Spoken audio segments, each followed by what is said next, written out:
The Acer Predator Helios 500 is a gaming laptop with some pretty nice specs inside. But just how hot does it get, and is there any throttling that affects performance? In this video, I'll perform some in-depth thermal testing and show you what can be done to improve gaming performance.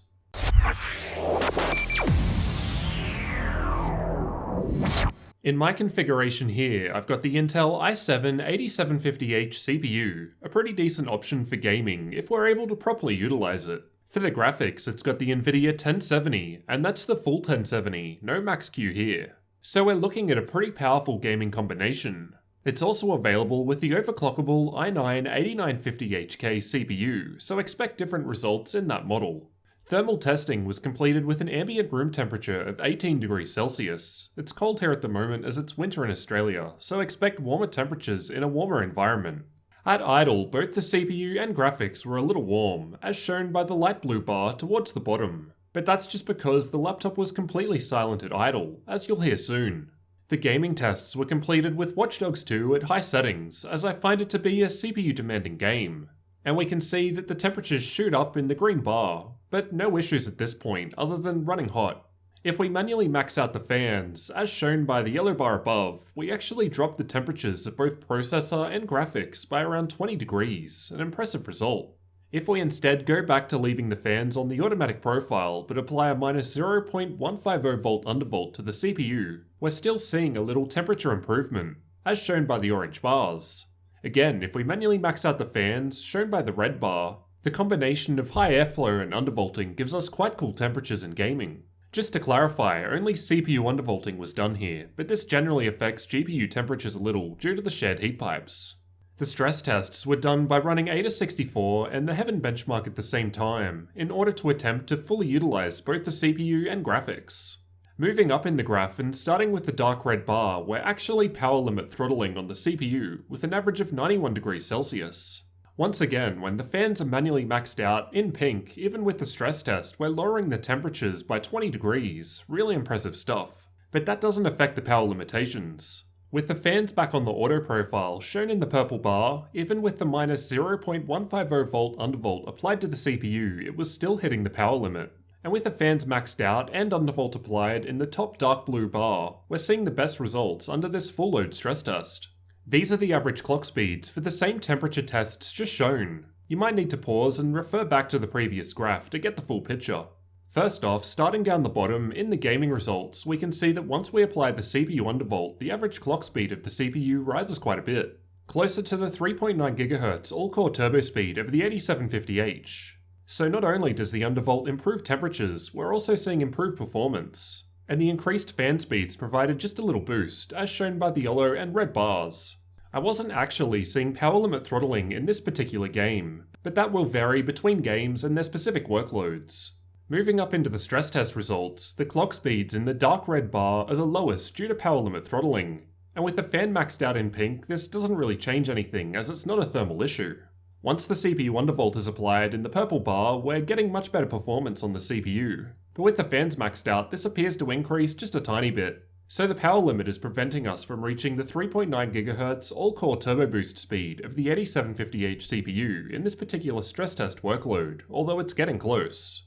I was actually able to remove the power limit throttling in this stress test, with both AIDA64 and the Heaven benchmark running with a minus 0.190 volt CPU undervolt, but the stability was a bit dicey. I didn't do in-depth testing at this level, as in my experience, minus 0.150 volts seems to be pretty common with the 8750H in terms of stability. So the fact that I could go higher here might just be pure luck, and may not be very reproducible in every processor.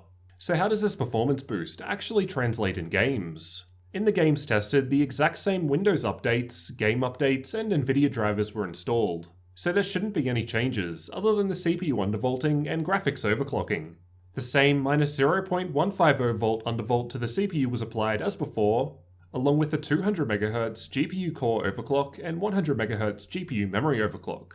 PUBG was tested using the replay feature, and at ultra settings we're just seeing a little 5% boost to the average frame rates, but a larger 8% improvement at very low settings. Far Cry 5 was tested using the built-in benchmark, and at ultra settings there was an 11% improvement to the average frame rates, and a 7% improvement to the 1% lows. Rainbow Six Siege was also tested with the built-in benchmark, and at ultra settings there was an 8% improvement with the undervolt and overclock applied, which increases to 10% at low settings. So we're seeing some good performance improvements, although it depends on the particular game in question. Unfortunately, I didn't have enough time to test any others. These are the clock speeds I got while just running CPU-only stress tests without any GPU load. Power limit throttling was always present in this test, even without the GPU load, and even with the CPU undervolt applied. Intel XTU showed it sitting on a 45W TDP in a full multi-core stress test, and I wasn't able to change this by modifying the values in XTU. So I'm guessing it's defined at a lower level and can't be changed. The laptop has a 230W power brick, a bit higher than many other 8750H laptops I've tested, so I'm guessing it's capped due to the higher powered 1070 graphics. Still, it would be cool if Acer could only limit if it was needed. I doubt the CPU needs to be capped this way in a CPU-only workload, for instance. But I guess this just may not be possible, as no one else seems to do it either. I've got some Cinebench CPU benchmarks here, and we can see that we get a nice boost in performance with the minus 0.150V undervolt applied at the top of the graph. As mentioned earlier, power limit throttling was present in all CPU-only stress tests, so we're still not getting full performance here. To be honest, I was hoping for better results. An 8750H without any limits should be able to pass 1200 points in this test with no throttling. So although single-core workloads are fine, if you need heavy multi-core use, you're probably not going to get the full performance of the processor, but this can be improved by undervolting. Here are the GPU-only clock speeds, while under a graphical-only stress test. Acer's Predator Sense software lets you apply GPU overclocks easily in two different levels, known as faster and turbo. The faster profile overclocks the GPU core by 75 MHz and the memory by 150 MHz. While the turbo profile doubles this to 150 MHz on the core and 300 MHz on the memory. I was able to get a little further improvement by manually overclocking it with MSI Afterburner, as shown in red, but this will probably vary between laptops as it depends on the particular chip. I suspect the baked-in faster and turbo options probably work on all laptops, so they probably don't push things right to the limit and stick to the safer side for compatibility reasons. As for the external temperatures where you'll actually be putting your hands, at idle the body of the laptop is sitting in the low 30s, fairly cool. While gaming, this increases to the low 40s towards the center of the keyboard. As kind of a worst case, these are the results under a full stress test with the fan on the auto profile, getting into the mid 40s. Still not too bad. For comparison, this is the same test with the CPU undervolted and the fans maxed out, back into the low 30s, a huge difference. As for the fan noise produced by the laptop, I'll let you have a listen to some of these tests.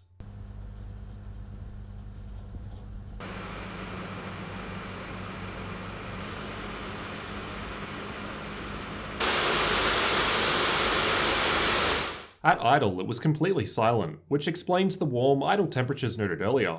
While gaming with the auto fan profile, it was actually fairly quiet, at least compared to many other, less powerful gaming laptops, which seems to explain the warmer temperatures. With the fans maxed out, it gets very loud, but as we saw earlier, the temperatures drop down a lot. I don't think I've ever seen maxing out the fans make such a big improvement.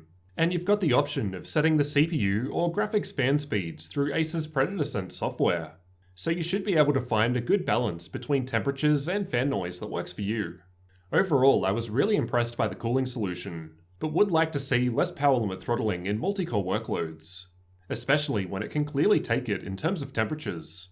The limitation might be in the power delivery. Perhaps it will be something that's improved in a future BIOS update. Just to be clear, this isn't an issue unique to the Helios 500. I've seen this in pretty much every i7 8750H laptop I've tested.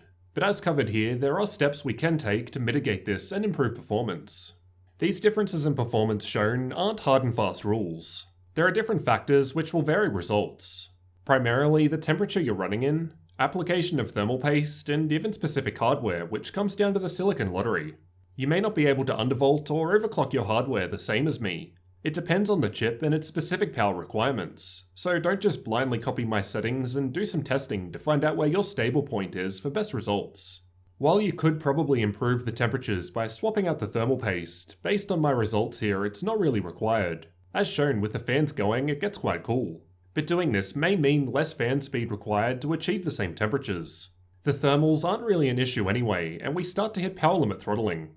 In any case, this isn't something I can test with a review unit.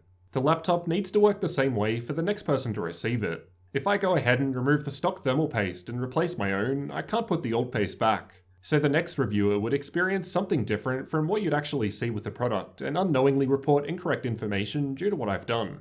Undervolting, on the other hand, isn't physically intrusive, and as we've seen, it did improve the performance and temperatures in this particular unit, with no downside once you've got a stable undervolt. It's a great way to get back some performance if you're running too hot or facing power limit throttling like we were here.